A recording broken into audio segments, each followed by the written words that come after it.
Hello, everyone. Welcome back to Luncheon with the Experts, a Carcinoid Cancer Foundation program brought to you by Ipsen Biopharmaceuticals.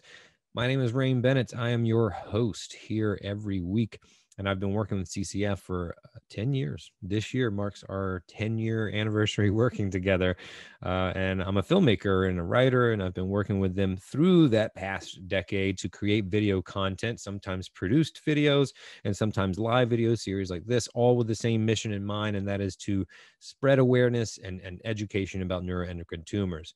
So if you are new to the show, I want to say welcome. If you're a regular, you probably know what to do. I see people already saying hello and signing on and telling us where they're from. If you're new to the show, introduce yourself, say hi. Tell us where you're signing on from. We'd love to see how far this program reaches. And inevitably, there's a lot of crossover.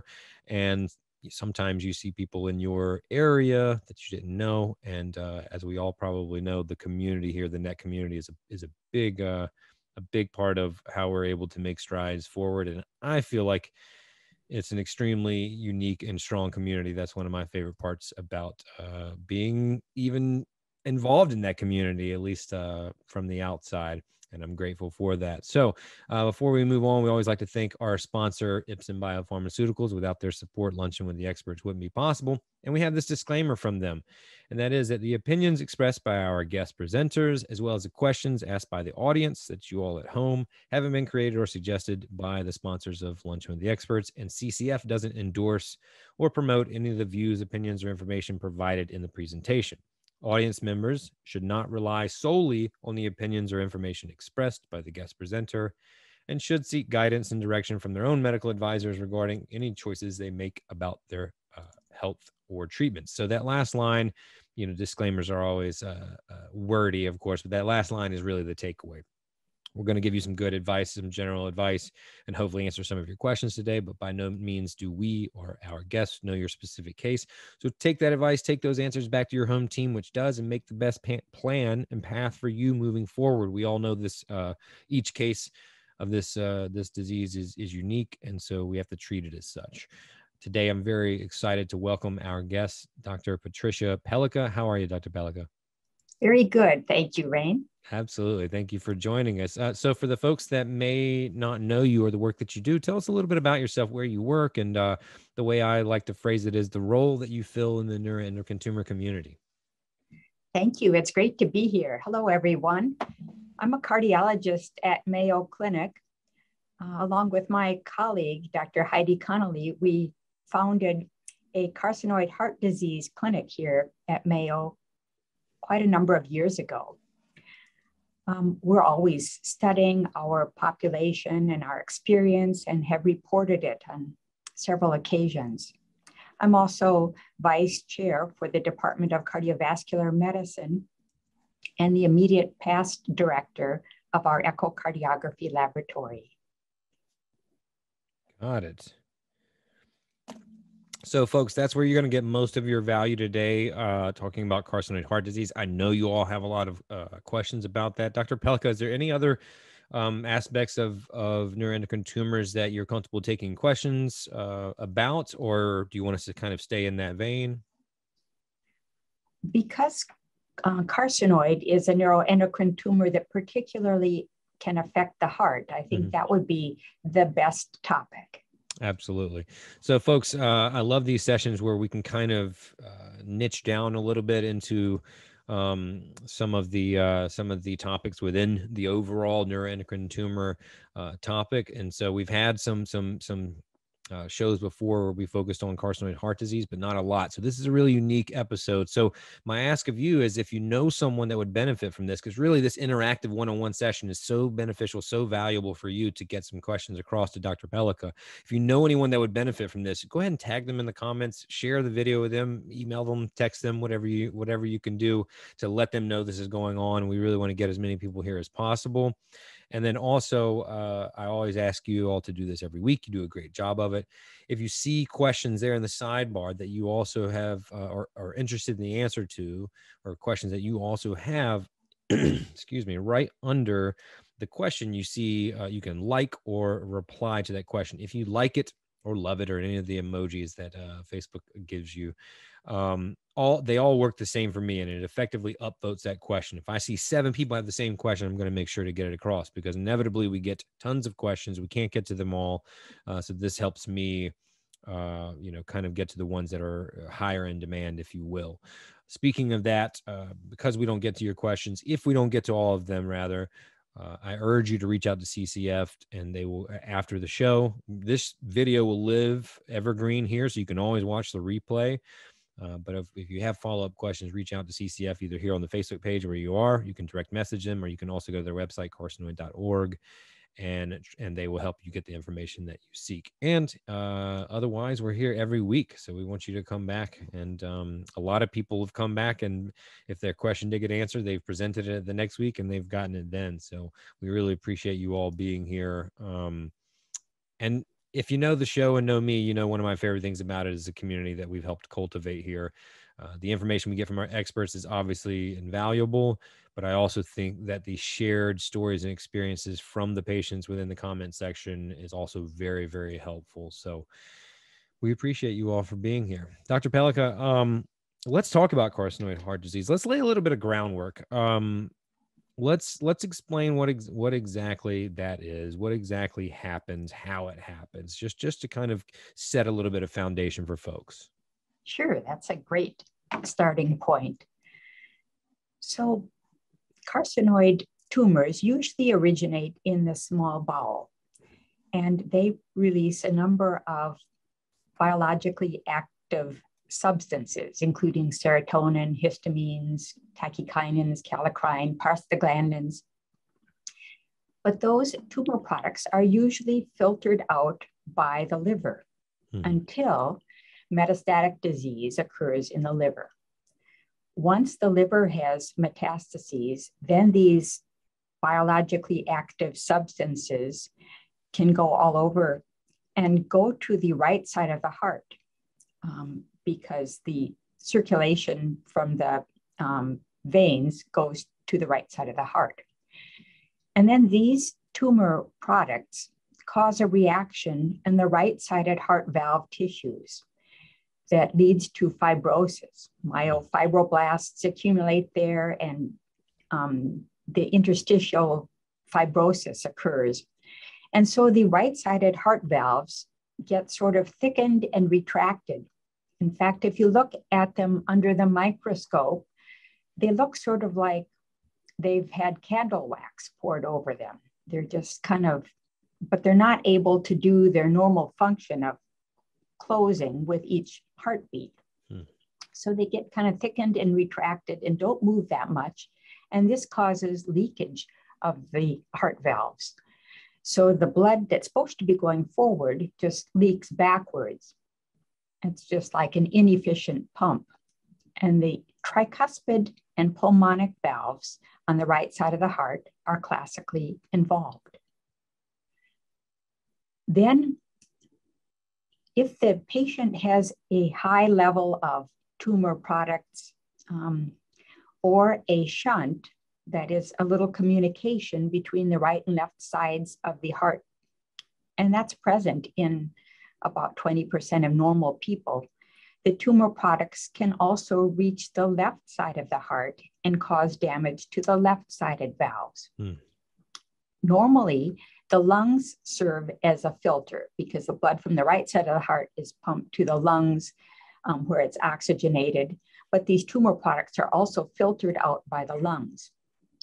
But in the case of very high levels of these tumor products, or in the case of this shunt present in some normal patients, it can also damage the left-sided heart valves.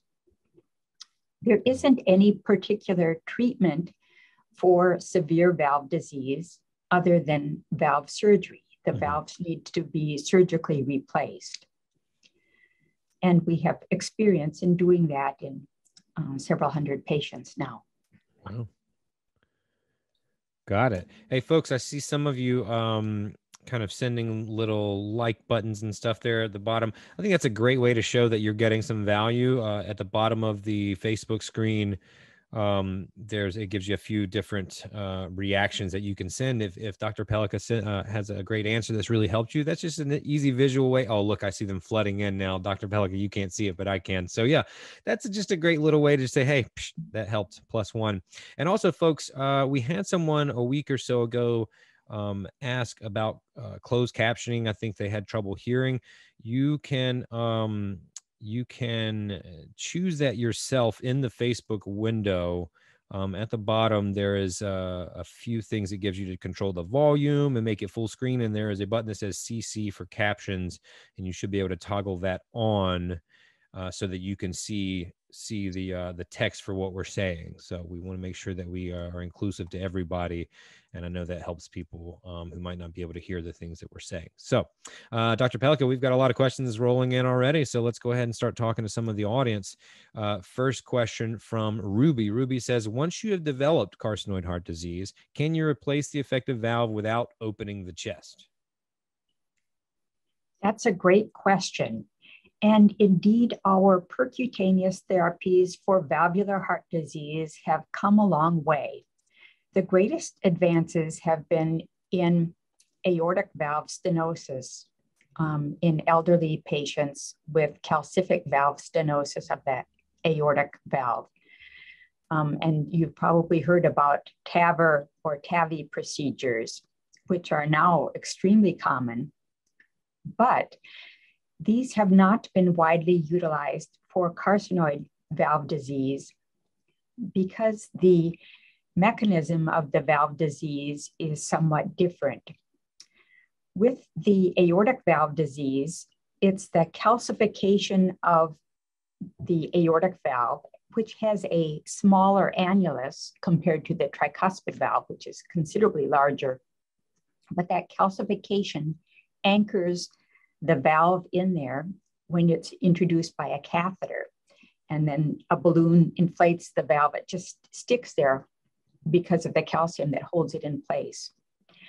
With carcinoid, we have a larger annulus and the leaflets are retracted. And so we don't have that same anchoring mechanism to hold the valve in place. And so this has not been a standard therapy for carcinoid valvular heart disease, although I think that in the future, as different prostheses are developed, it may be. Got it. Thank you so much. And thanks, Ruby. Appreciate your question. Next question comes from Sarah. Sarah says, hello, I have been getting a yearly echo. Is that enough testing for carcinoid heart disease, in your opinion? Yes. The yearly echo is a great way of assessing carcinoid heart disease.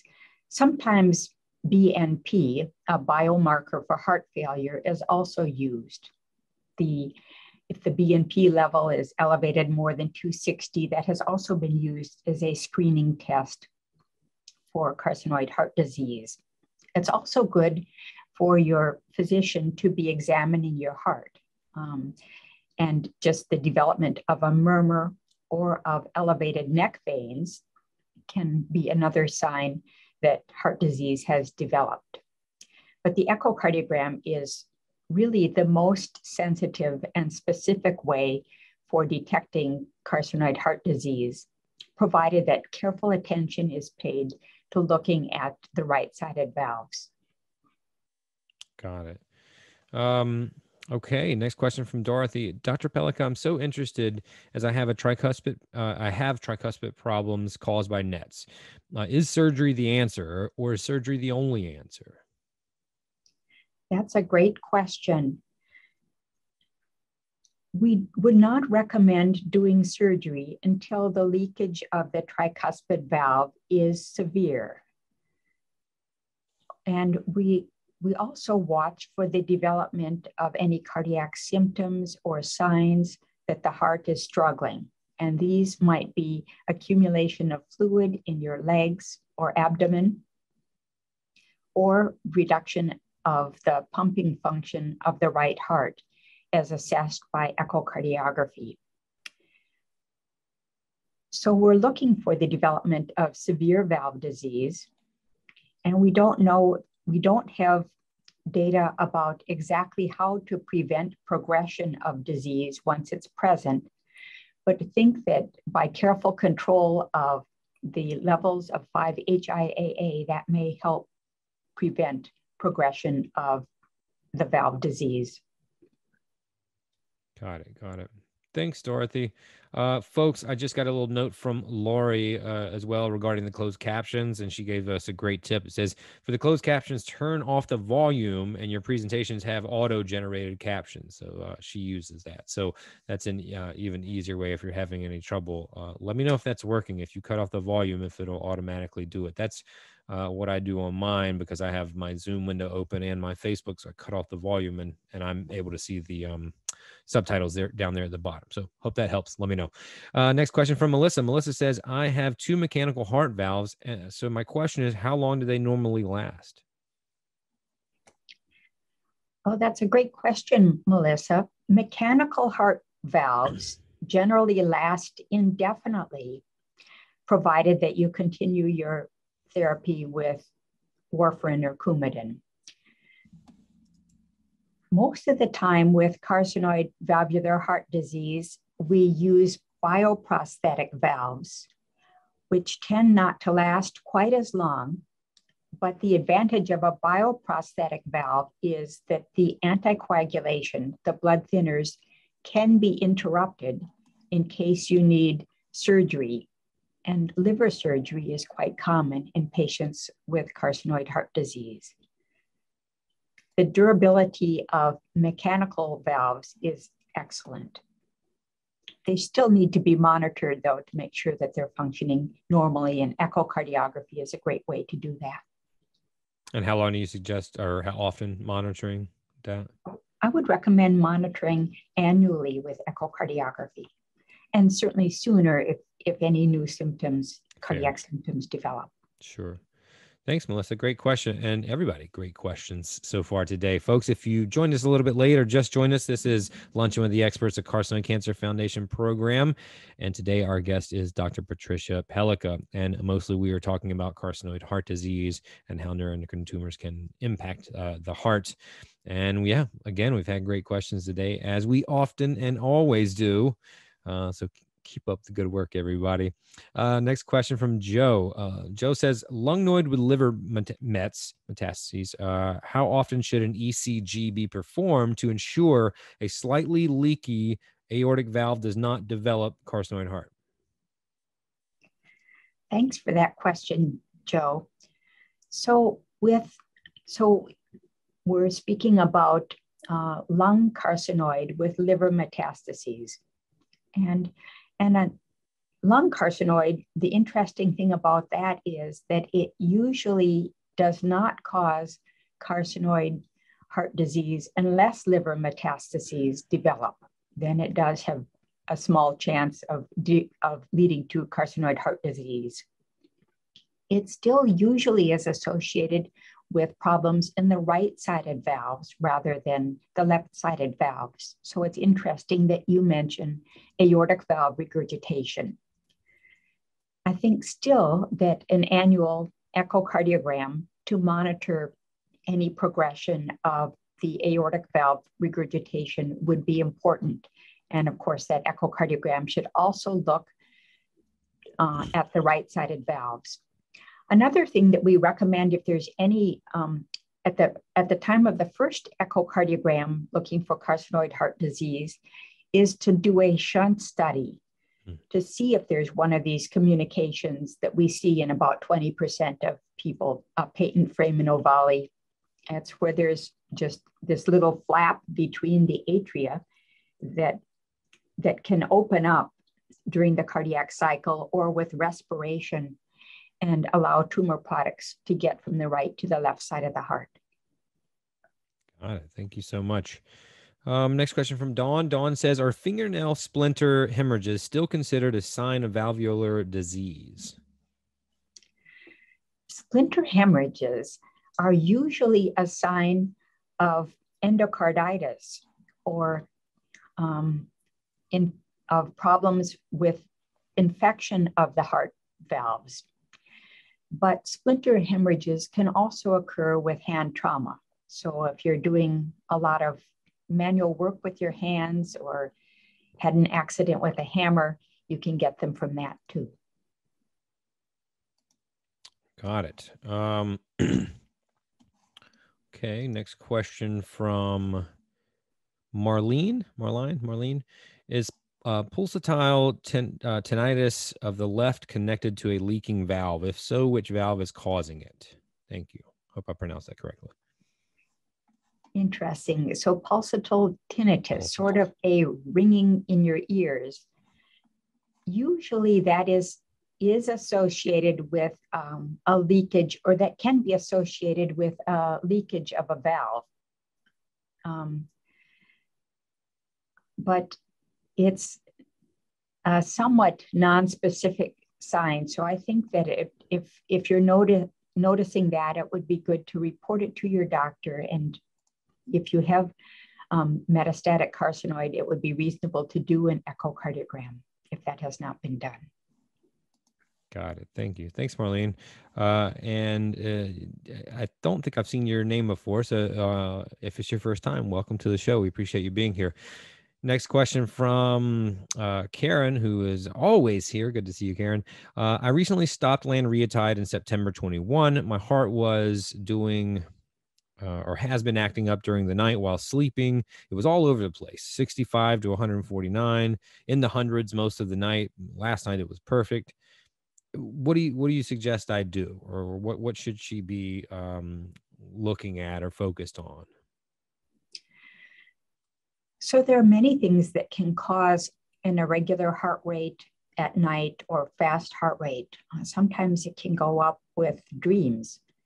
It can also go up with obstructive sleep apnea, which is quite common.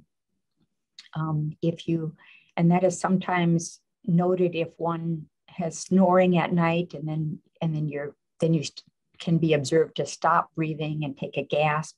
That causes just lots of fluctuation with your blood pressure and heart rate, and you can develop heart rhythm disturbances during that.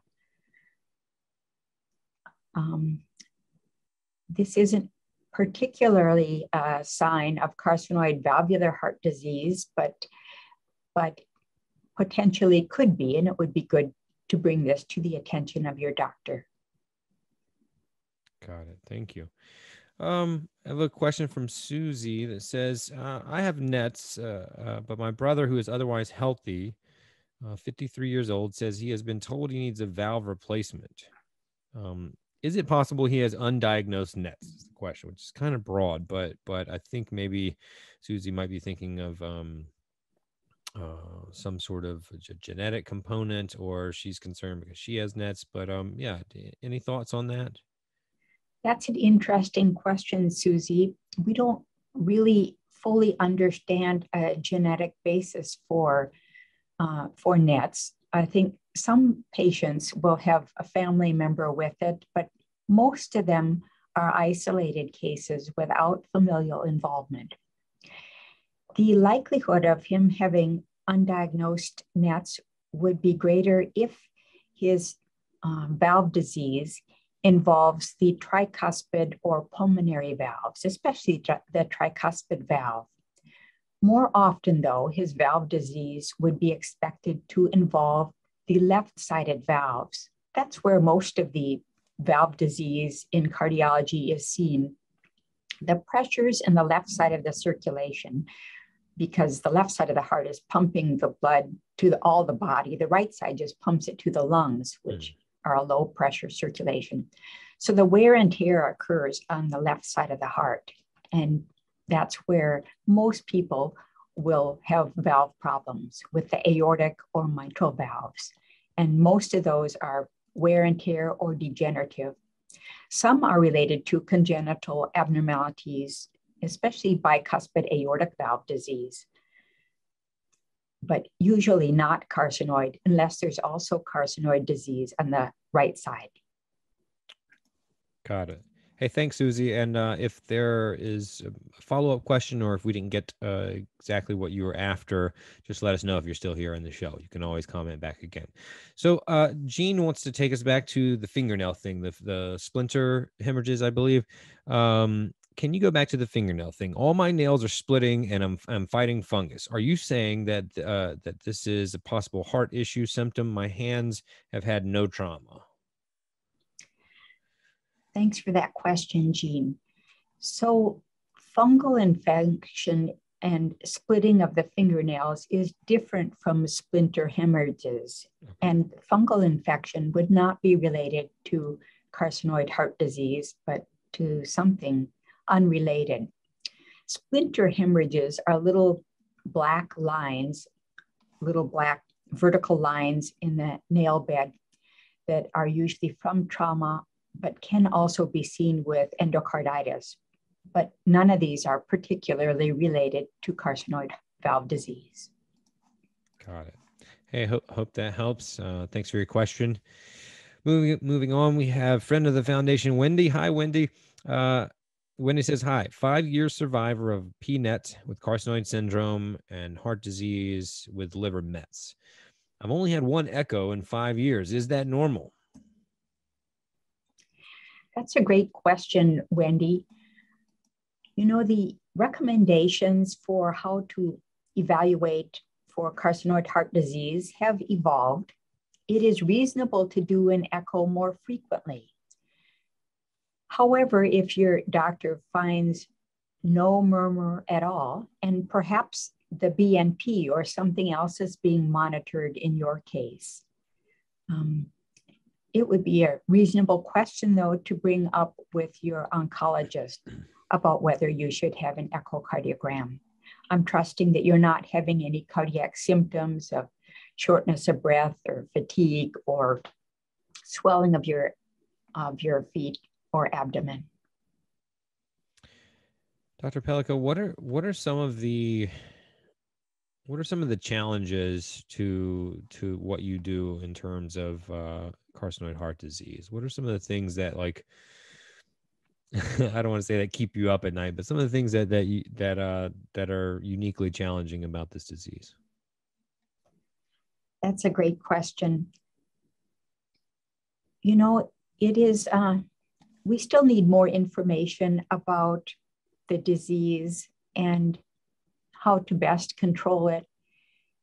So far, the best treatment for valvular heart disease is, when it becomes severe, is an operation. Mm-hmm. And we sometimes do those valve surgeries if someone's going to have liver surgery for their carcinoid, because if the pressures in the heart are very high, it can cause bleeding at the time of liver surgery. And we want to get the heart fixed before so that that doesn't happen.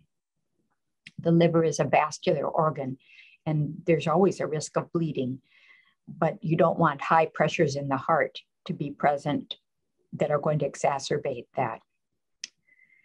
It really would be great, though, if we could, when we first saw carcinoid heart disease, if we could find a way to prevent its progression. Mm-hmm. And we don't know exactly what that is. We think that it might be by vigorous control of levels of 5-HIAA that we can halt or lessen its progression. And that would include by use of medications to control 5-HIAA, and also by removal of tumor and debulking of liver cancers. But it would be great if there would be some therapy or something that would prevent progression, but we don't know exactly what that is yet. Got it. We'll have a question from Florian. I'll take Florian is our friend from Germany. Good to see you, Florian. Can one examine whether leaking heart valves come from the carcinoid or from something else?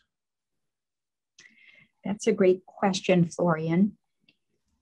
The appearance on echocardiography of carcinoid valvular heart disease is quite characteristic. So I think that in most cases, we can tell. However, it should be noted that our echo techniques are now so sensitive that we can pick up a little bit of leakage, even in people without any kind of valve disease. Normal people can have just a trivial amount of leakage and even a mild amount of leakage in some cases. When carcinoid heart disease is present, though, the valves tend to become thickened and retracted.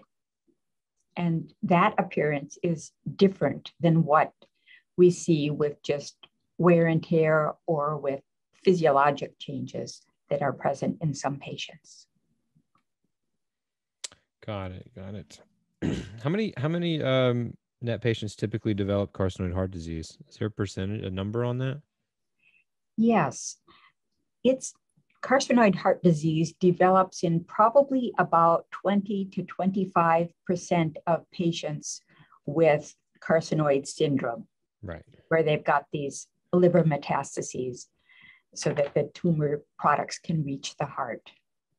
I think that our recognition of carcinoid heart disease has increased as echocardiography has been used.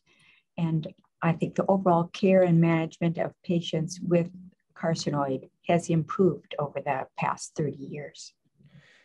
And if a patient is experiencing those symptoms of carcinoid syndrome, does that always mean carcinoid heart disease?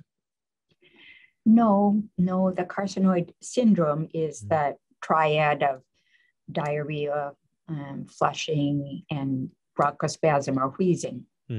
And some people don't have the whole triad. I think diarrhea is the most common and flushing second.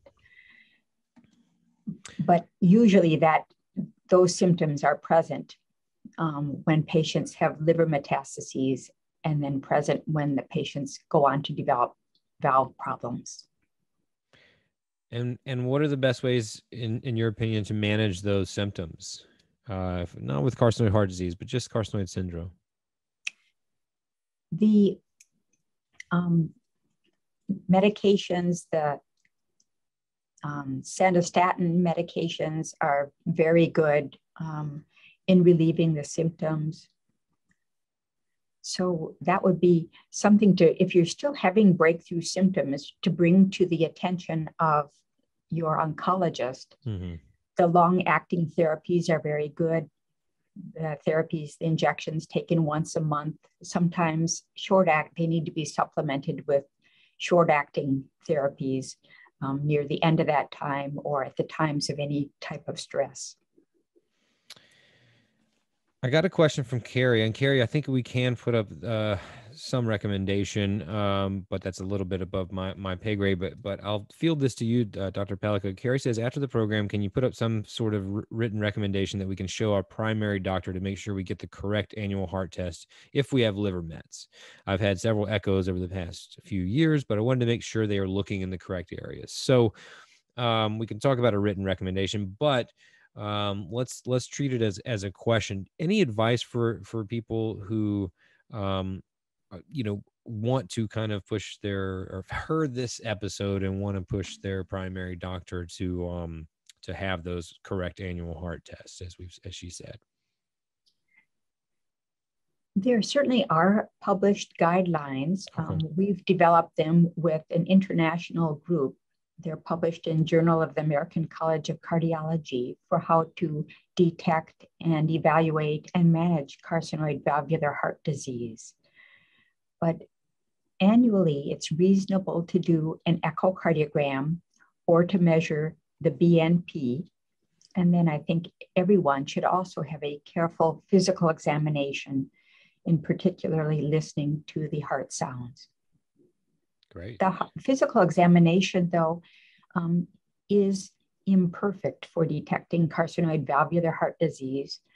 The pressures on the right side of the heart being lower than on the left side of the heart makes murmurs or leakages of those valves harder to recognize. And that's why we recommend the BNP level or an echocardiogram or both. Got it. Well, hey, thanks for your question. Next question comes from Fred. Fred says, is there any indication that PRRT, Ludo Thera treatment, causes or contributes to any of the problems regarding the function of the heart? There are many different oncology regimens that can contribute to reduction in heart function or heart failure or accumulation of fluids or worse lipid profiles. But it is variable. And I would recommend that you ask your oncologist about the specific therapy that you're on, particularly if you're noticing any cardiac symptoms. All right. Thanks, Fred. Hopefully that helped. Mary says, if you don't have carcinoid symptoms, can you still have the heart affected after PNET and liver metastasis? That's a good question. I suppose that some patients can develop heart disease in the absence of symptoms of carcinoid syndrome if they do have liver metastases. It is interesting how variable symptoms can be from one patient to the next, even when the burden of disease is similar. So I think if liver metastases are present or have been present, still careful monitoring for the development of valve disease would be appropriate. Thanks for that question.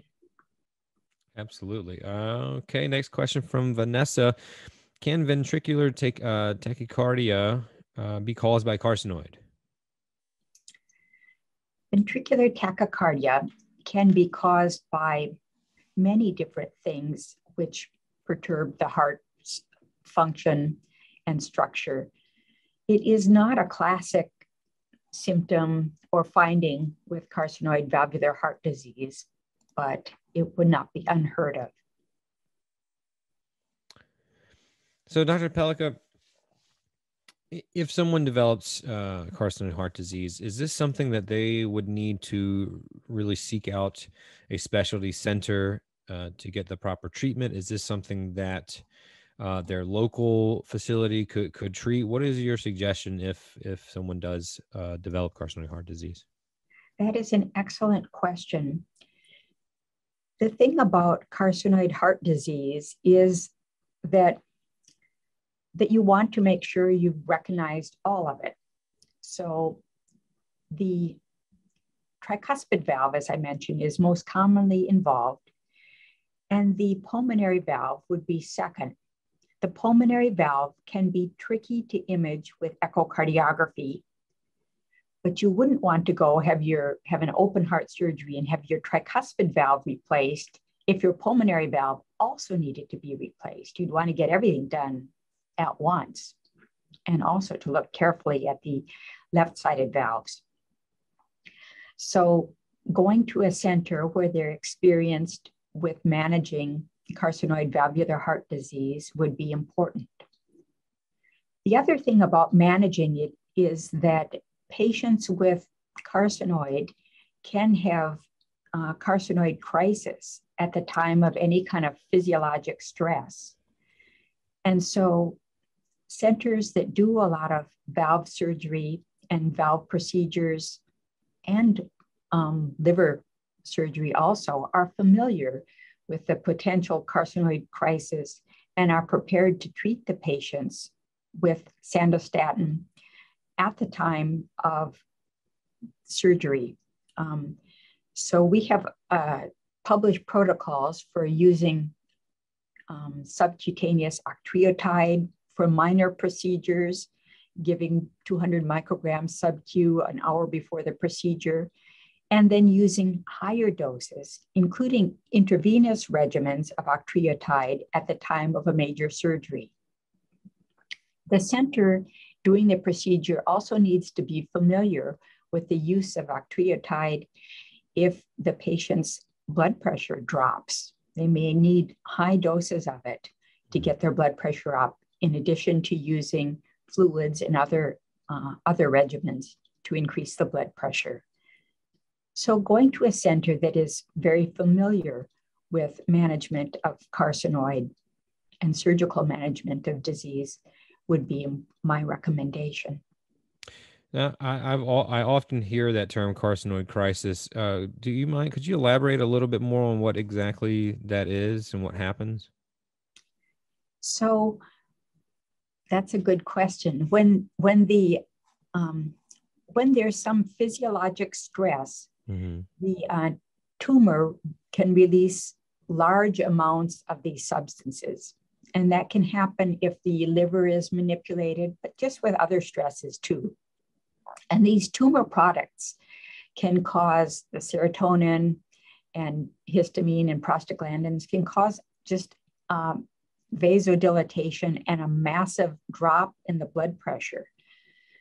And then you need to be prepared to administer octreotide, which works against this to keep the blood pressure up. But the carcinoid crisis can occur while the patient is under general anesthesia, and you have to be able to recognize it. Got it. We talked a little bit earlier about some of the unique challenges that this disease, presents you. And you talked about what, some of the things that you would like to be able to do. Are there any treatments that you know of that are coming down the pipeline, or any clinical trials that kind of have you excited about your abilities in the next few years, 10 years, anything like that?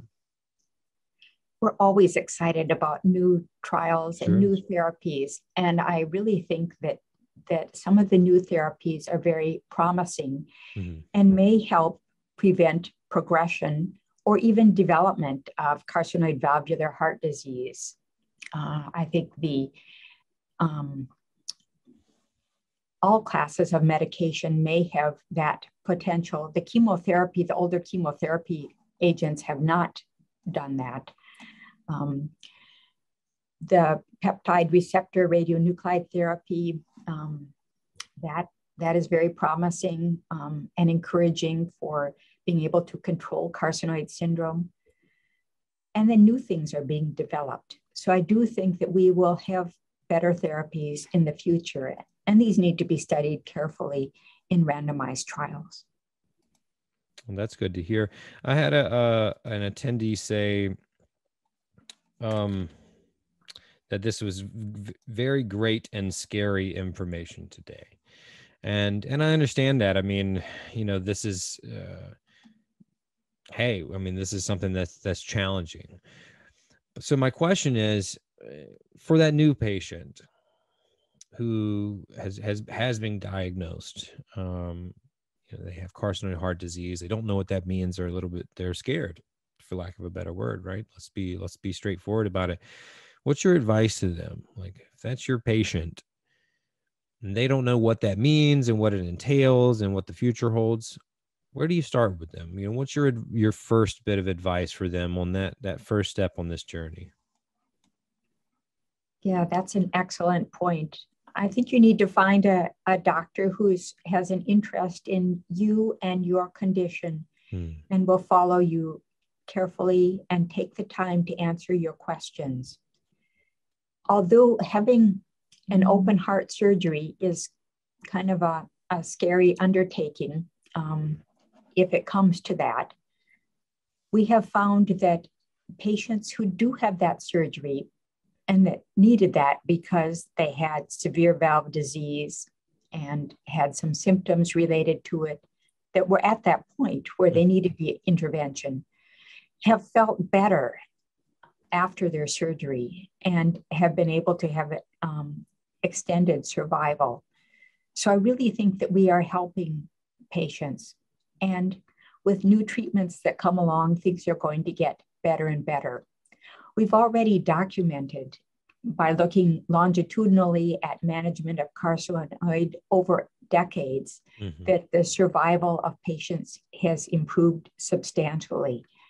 And our ability to care for them continues to improve. So I do think that the future is looking bright. Although it is never a good diagnosis to have a cancer, but this is one of the cancers that progresses relatively slowly. I have to say, I see a comment from Dorothy, and this is a perfect, not counterpoint, but complement to the question that we just had about how scary this is. Dorothy says, "Thank you for your sweet and gentle way. I feel very safe after all your info. Please come back." I just thought that was such a nice comment, because as we just talked about, I mean, this is not fun. This is not easy. This is scary, and we take it seriously here at the foundation. And I know that our people in attendance do too. And I don't know. I thought that was very, very kind comment from Dorothy. So I wanted to make sure that you heard it because that is very sweet. Thanks, Dorothy. You made my day. Because at the end of the day, I mean, we're here. You are here. I'm not a medical expert to treat these people, but a lot of treating these people, we talk a lot about it on the show. A lot of the priority and goal is quality of life and helping them navigate this psychologically and emotionally is just as important. So yeah, that was nice. I always like to include those comments as well. Folks, we have just a little bit more than 10 minutes, so I'm going to continue taking questions. Great job today, and obviously we have a great guest. Thank you, Dr. Pellikka, for everything. Karen says, is there anything else? We talked about carcinoid crisis very recently. Is there anything else that can be used for carcinoid crisis? I have side effects to octreotide and lanreotide, for example. That's a good question. I think that would be important to bring to the attention of anyone who is going to be supervising your procedure, the anesthesiologist specifically. Okay. Steroids can sometimes be used, Benadryl, but those therapies tend to not be quite as potent as using octreotide.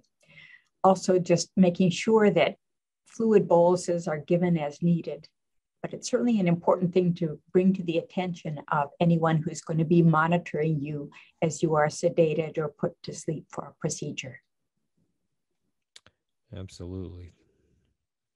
Thanks, Karen. Next question from Holly. Holly says, we touched briefly earlier about any genetic components. I'll still send this question. Holly says, is there a specific genetic test or a set of tests for as many cancers as possible that we could request from our personal doctor? That is an interesting question, Holly. I know that genetic testing for cancer continues to evolve, but so far I am not aware of a genetic test for carcinoid. It would be a good question to bring to the attention of your geneticist or your oncologist. However, we still have a lot to learn in that space. Got it. Thanks, Holly. We have questions almost every week about genetic component to this disease for sure. Hillary says, is there any information about carcinoid heart disease or carcinoid that has metastasized to the heart? They're looking into this for myself and haven't seen much information on it. Yes, that is a good question. We have seen some, when we looked at our experience of everyone with carcinoid heart disease, some of the patients did have localized metastases to the heart. And these were usually small, well-circumscribed little nodules within the myocardium that had no particular impact on the cardiac structure or function. They were just incidental findings. I think if one was having an open heart surgery and had an isolated metastasis, it would be reasonable to resect it. But if that was the only thing that was found, just this little metastasis within the heart, that it would not require specific therapy. Got it. We saw those in about 5%. Got it. And there's actually well, this is more of a comment. Nikki says, I have carcinoid heart disease and had the surgery. I have 2 new valves, and it was the best thing I ever did so far. Oh, I'm glad to hear that you're doing well. Absolutely. Dr. Pellikka, tell me a little bit about your team there at the Mayo Clinic. We talk a lot about on the show every week, and we've actually CCF and I have produced videos on multidisciplinary teams and the importance of that. Can you talk to me a little bit about the approach that your team has to this disease? Do you all have tumor board meetings, MDT? Yes, we do have, we really believe in the importance of the multidisciplinary team and communicate very closely with each other. We've always had this integrated medical record, so we can all communicate that way. But with our patients, we're involving oncology, this small group, and it's a select group of our oncologists that are seeing the patients with carcinoid. Then we have this small group of cardiologists that are also interested in carcinoid heart disease that are involved with the care. Okay. Our surgeons are also our cardiac surgeons that are involved with the care of these patients are a special number, special individuals. And the same with the anesthesiologists that are involved with the surgeries, and also the liver surgeons. So it's all people who have a particular interest in managing carcinoid that are working together to optimize the care. And I think that's extremely important because there are different nuances to the care and management that we've learned over time. And we want to make sure, since it's an uncommon disease, that the expertise is concentrated. Got it. And Hillary, you may have seen this already. We sent some information about your earlier question. I do have a second question from Hillary, Dr. Pellikka. It says, I have high and low rates, but the doctors are scratching their heads due to insurance. I'm not sure where to turn for more specialized care. Any advice or any help with that? So that's high and low heart rates? Yes. That's what I'm assuming. It says high and low rate, but I'm assuming, yeah, heart rate. High heart rates can occur with atrial arrhythmias and atrial fibrillation. And atrial arrhythmias and atrial fibrillation can occur when the atria have increased pressures or become dilated. And that can occur when the tricuspid valve is leaking. It can occur with other situations also. But I think if the heart going out of rhythm has been well documented, and that means with an electrocardiogram or a Holter monitor, so you've got proof that the heart really was out of rhythm, that would be something that would justify doing an echocardiogram to see if there's a structural problem underlying the development of the arrhythmia.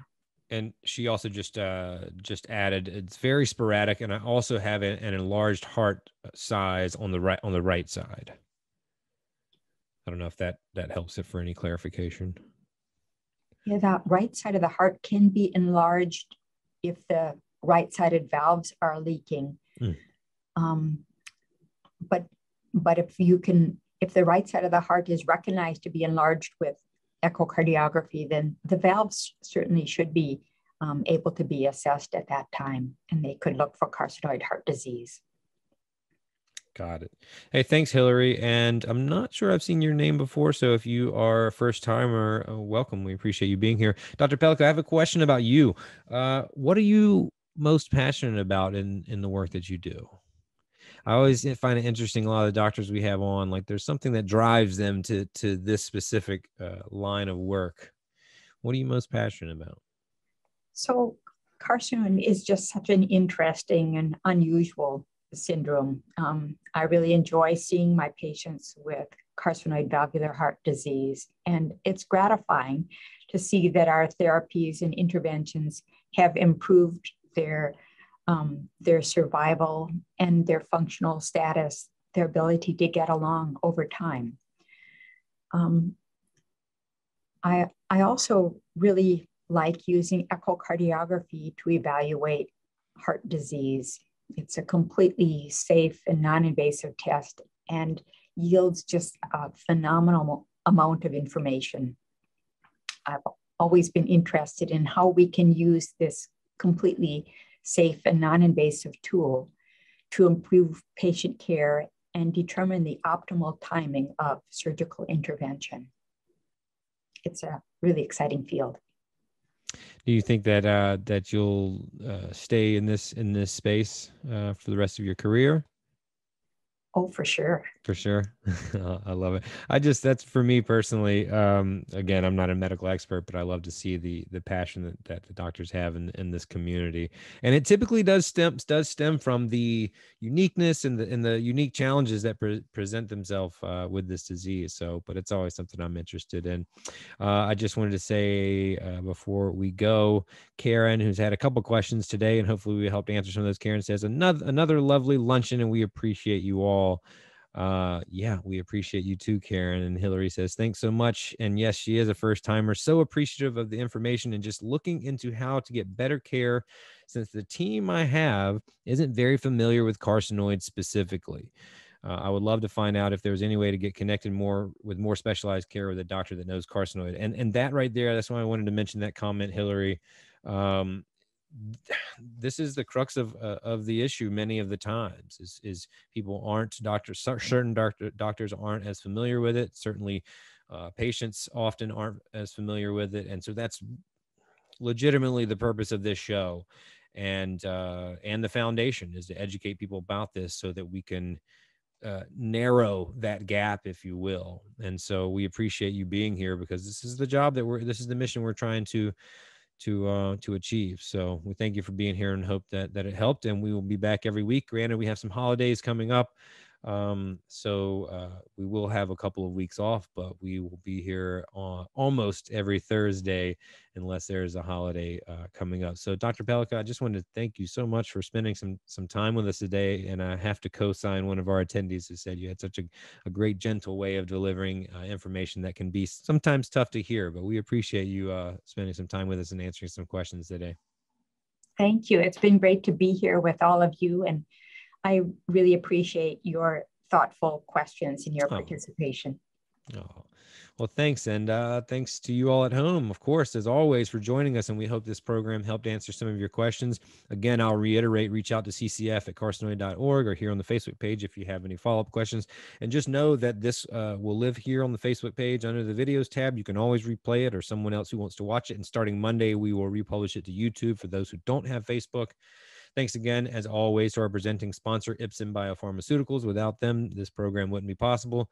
And finally, my name is Rain Bennett. I have been your host. Thank you for watching, and please join us next time on Luncheon with the Experts. Stay healthy, stay safe, everybody. Bye-bye. Bye.